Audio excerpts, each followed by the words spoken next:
Hey, what's going on, guys? Welcome to the channel. My name is Jeff Bailey, J Prime on the forums. Today I wanted to look at a couple of knives that I have in my collection. We're not doing new knives this week. This one is what were the years on these? I was trying to remember without peeking at the tops, but I don't think I can, so we'll do it in a minute. But we're going to be looking at a 77 frame and a 60. Shoot, what is it? 65? I think it's 65. Ben Hogan frame here. And what I wanted to look at today was the Great Eastern Cutlery's Abalone knives. It's uncommon material, but they have some out there, and of course other makers have that as well. And Great Eastern makes theirs in two different construction methods. So I thought we'd take a look at an example of each of those. Abalone, as some of you may or may not know, is a marine snail, actually. Large snail, been around for, since like dinosaur times, and people eat it, and on the inside of its shell is, this is Wikipedia information, is material is called a nacre, and it's, mother of pearl is the common name for it, and it's that iridescent, very tough, resilient coating on the inside of these marine snails' shells. And probably while people were eating them, they said, hey, these look kind of nice, we should make some jewelry and stuff out of these. So that stuff gets used for all kinds of things today, and I guess the colors and iridescence varies from species to species, but they farm those things now. Some are probably captured wild, but anyway, that's the material we're looking at today. So again, like I said, we got a 65 and 77. So the 65, these aren't SFOs or anything. This one was a 2011 release, and you see there that this is number 13 of a serial line. This is 65 blue Abalone, and you see LG there. And then this one is a Northfield 77 frame. This is actually 77 Barlow 2014, and you see it also says Abalone and it says LVS. So today we'll look at the difference between the LG or Looking Glass Great Eastern Abalone and the LVS or Laminate Veneer Sheet Abalone, laminate veneer sheets. Alright, so let's get into it. Here's the knives we got here.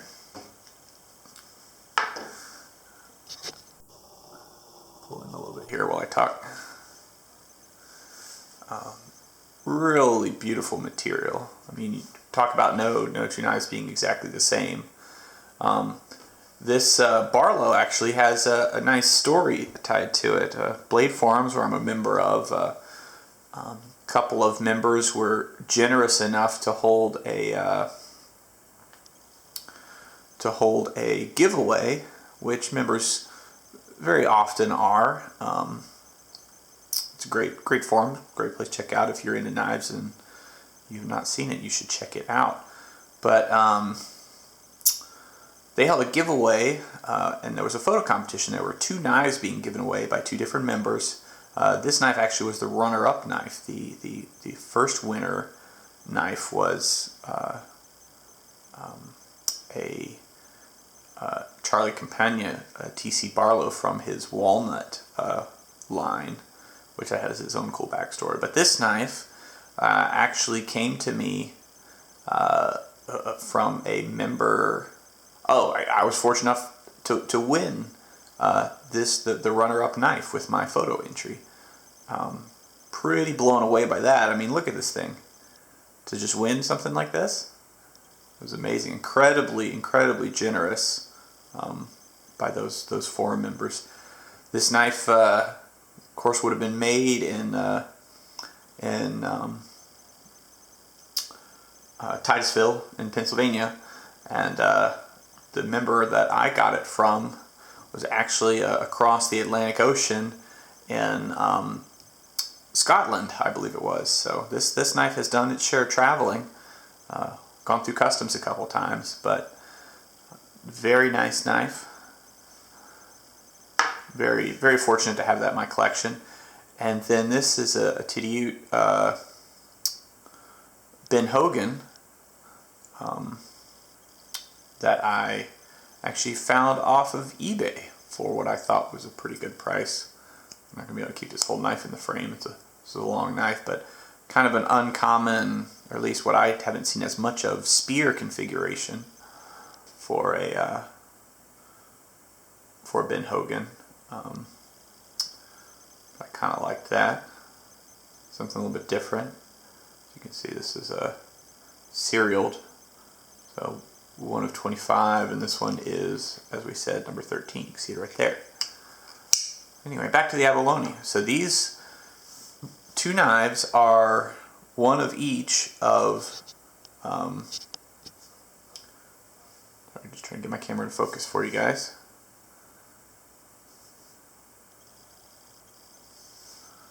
There we go. So these are one of each.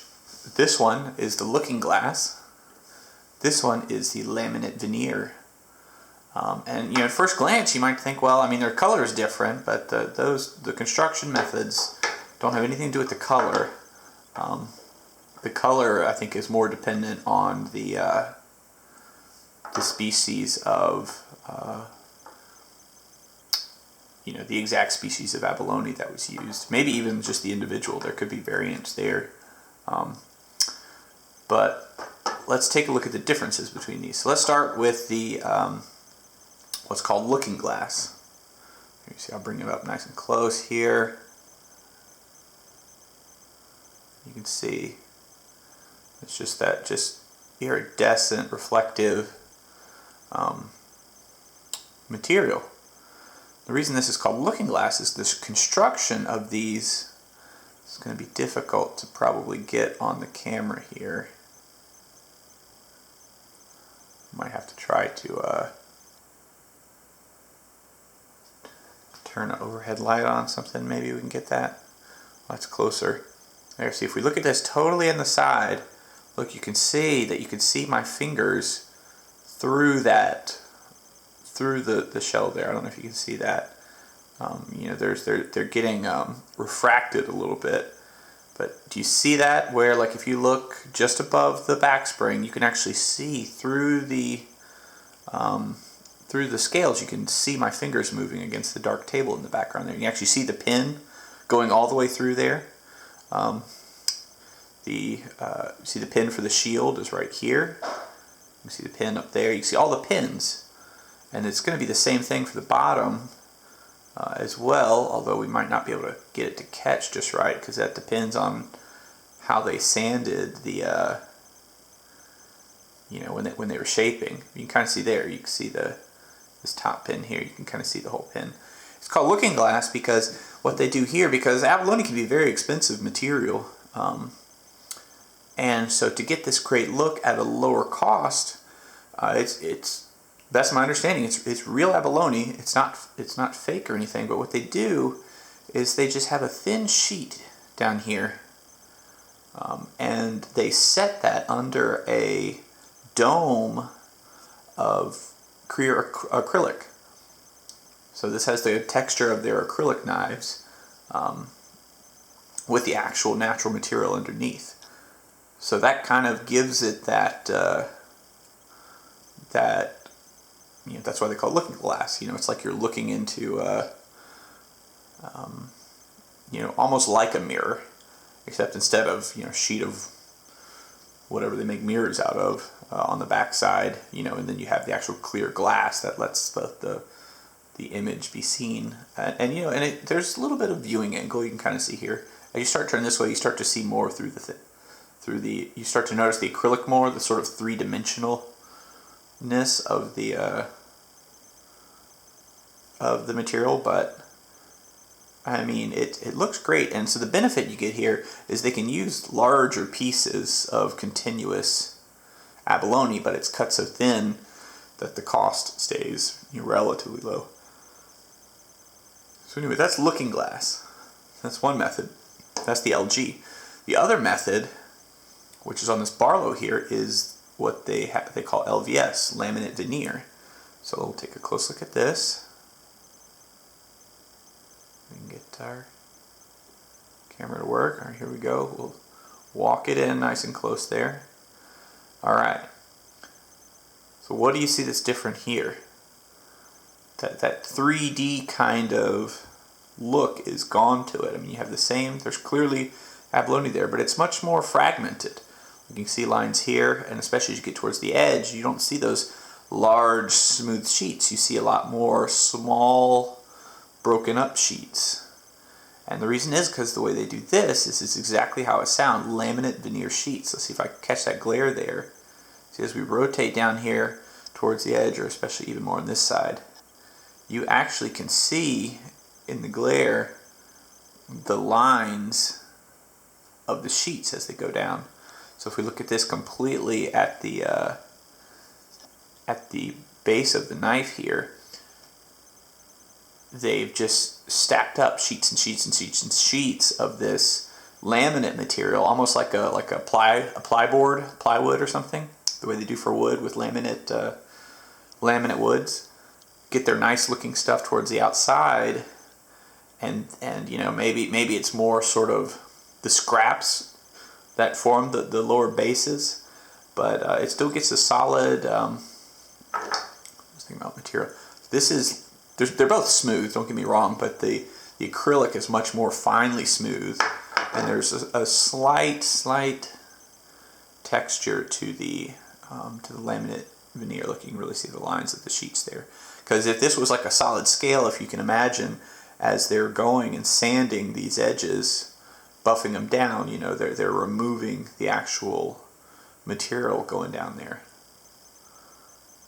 So it sort of leaves with that shape. That's why there's not a lot of depth on the corners and the rounded edges of the laminate veneer knife, because you know, you're almost looking at the sides of the sheets there versus this top part where you're looking at the smoother sheet. And still a beautiful knife. I mean, you can see the iridescence there is just really something. But it's just a different look. And you know, I'd seen both types mentioned on the forums before, and not really seen someone give a clear. You know, the information's out there because that's where I found it. You know, with some googling the differences here, but I didn't really see like a good side by side anywhere when I was looking to buy the Ben Hogan and wanted to understand more about the differences. Come on, camera. Go. So I wanted to do this just so we could see. Of course, my camera's flashing low battery at me here, so we'll try to wrap this up. I have to come back and look at these knives a little bit later, just because I didn't open this one. This is the 2-blade Barlow with Cliff. Look at that. Looks great. Looks like the blade off of the Vipers. And the clip there as well. Really just a great knife. For someone to give this away, that's a generous individual there. Big thank you to those members.